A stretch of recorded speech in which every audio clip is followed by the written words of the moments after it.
Genesis 3. Expulsion from Eden.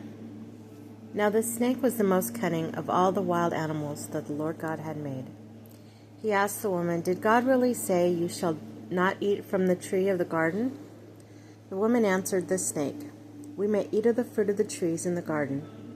It is only about the fruit of the tree in the middle of the garden that God said, 'You shall not eat it, or even touch it, or else you'll die.'"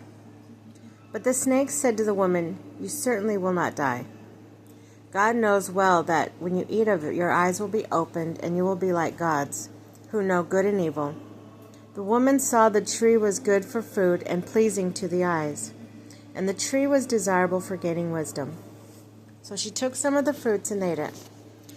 And she also gave some to her husband, who was with her, and he ate it. Then the eyes of both of them were opened, and they knew that they were naked, so they sewed fig leaves together and made loincloths for themselves. When they heard the sound of the Lord God walking about the garden at the breezy time of the day, the man and his wife hid themselves from the Lord God among the trees of the garden. The Lord God then called to the man and asked him, "Where are you?" He answered, "I heard you in the garden, but I was afraid because I was naked, so I hid." Then God asked, "Who told you that you were naked? Have you eaten from the tree which I had forbidden you to eat?" The man replied, "The woman who you put here with me, she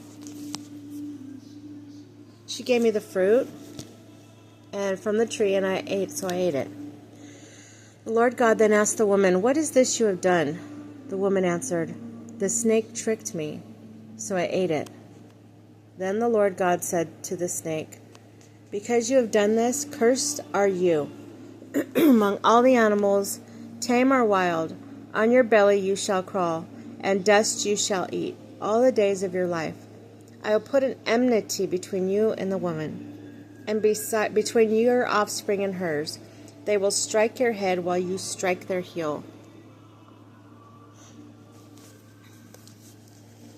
To the woman he said, "I will intensify your toil in childbearing.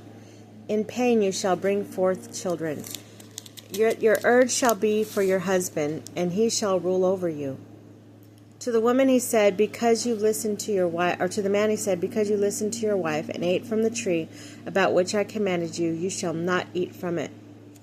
Cursed is the ground because of you. In toil you shall eat its yield all the days of your life. Thorns and thistles it shall bear for you, and you shall eat of the grass of the field. By the sweat of your brow you shall eat bread, until you return to the ground from which you were taken, for you are dust, and dust you shall return." The man gave his wife the name Eve, because she was the mother of all the living.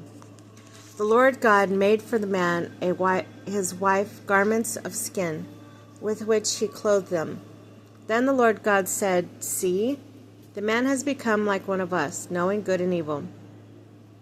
Now, what if he also reaches out his hand to take the fruit from the tree of life and eats it and lives forever?"